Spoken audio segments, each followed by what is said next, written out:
Wayne LaPierre, along with everyone else, I'm calling for you to finally step down for the betterment of the NRA, the country at large, and the Second Amendment. Welcome back to the Hank Strange Situation, Lifestyles of the Locked and Loaded. I'm worried. Ripped from the headlines, allies worry the NRA has lost its power in Washington, D.C. Welcome back to the channel. I'm Hank Strange. Today we're going to talk about this article that came out in Politico online. And yeah, the headline says, "I'm worried. Allies fear NRA has lost its power in Washington. The NRA might not be able to fight the momentum for change after a pair of mass shootings in Texas and Ohio." And it goes on to say that the National Rifle Association's internal turmoil is preventing the once mighty organization from crafting a plan to blunt the latest gun control push, highlighting the group's weakness at a crucial political moment. And I think that's absolutely true. So I'm not going to go through the whole article here. It's probably going to take a long time to do that, but I'll roll some of it in, and I definitely encourage you guys to check it out. And let me know what you think about it. What's your reaction to this? Let's just go off the headline first of all, right? We definitely need to dig into it, but let's start with the headline. The NRA, for sure, without a doubt, is losing its grip on power in Washington. Basically, I look at the NRA as being kind of like the backbone for our politicians.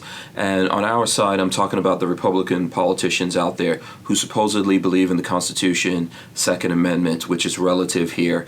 The NRA is kind of like their backbone. It kind of reminds them, hey, get your act together, stand up straight here, not 1 inch. But because of the turmoil that we all see that's going on out there, it's not our fault. It's not anyone else's fault except the NRA itself directly, Wayne LaPierre. Along with everyone else, I'm calling for you to finally step down for the betterment of the NRA, the country at large, and the Second Amendment. Just step down, get out of there, and let us try to save the NRA, because we really do need it. The disarray at the NRA is alarming allies who say President Donald Trump and Congress appear to have a brief opening to pass legislation while the group is so politically feeble it isn't able to aggressively lobby lawmakers against proposals or hold them accountable for their votes, according to a half a dozen Republicans familiar with the situation. That's what we're feeling on the outside. This is what the guys are saying that they're feeling on the inside. If we're feeling on the outside, they're feeling it on the inside. I'm going to say it's true. There's no coordinated effort, according to a person familiar with the NRA's outreach on the current gun debate. The staff feels like there's no plan. There's not a lot of direction or plan for how to proceed. In recent months, the NRA has battled numerous scandals, from lavish spending by top executives and a broader financial management crisis to a spate of board members' resignations and an attempted coup at the group's annual conference. It lost President Oliver North and top lobbyist Chris Cox, who is close to Trump, and the Ackerman McQueen, its ad agency for nearly 4 decades, quit. It's a big debate. Quit, fired, whatever. They're out of there. We've spoken about that. There are some very significant problems with the NRA right now, financially, structurally, strategically, that need to be addressed, said Rob Pincus. Shout out to Pincus. We've had him on our show, on our podcast. You guys should be familiar with him. Personally, I think he's a good dude. He's out there fighting the fight every day. Shout out to Rob. So here we go. I'm going to go back to Rob's quote here. There are some very significant problems with the NRA right now. Financially, structurally, strategically, they need to be addressed, said Rob Pincus, a lifetime NRA member who's involved in Save the Second, whose membership includes other NRA members, prospective members, and former members. The group is focused on rebuilding the NRA by promoting institutional change at the organization. In Congress, right, in Washington, D.C., these Republicans and their staff, they know at this point the NRA is a joke. Multiple Republican Senate offices said they haven't heard from the NRA, which touts 5 million members. The NRA has been slow to respond to the litany of scandals, and Trump has told aides the NRA is vulnerable and on the verge of being bankrupt. according to a Republican close to the White House. So Trump has already lost faith in the NRA. They have, I believe this. This is pretty true. We can see by what's going on out there. We can read the tea leaves.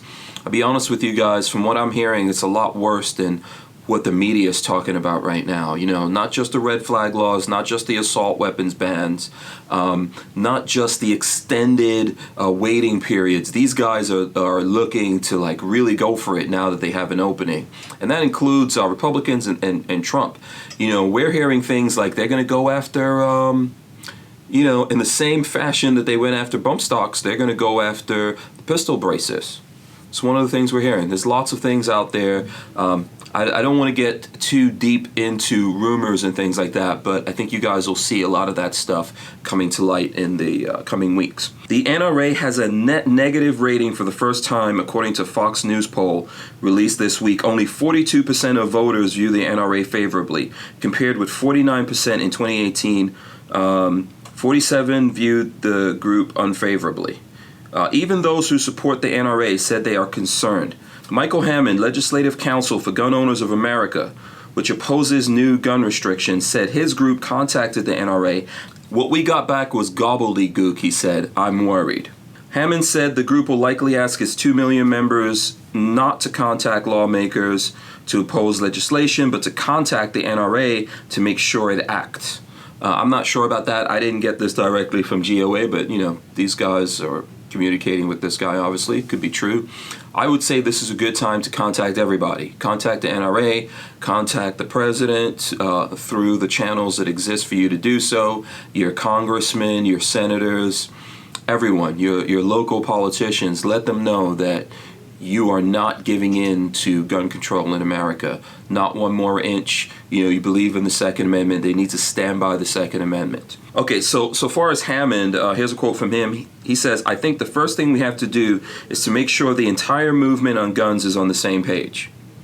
I agree with you, but it's kind of tough here when the folks have kind of circled the wagons at the NRA, and they've gotten rid of anyone that they feel could potentially push them out, and they really don't care about the Second Amendment right now. They're just trying to hold on to the NRA for themselves.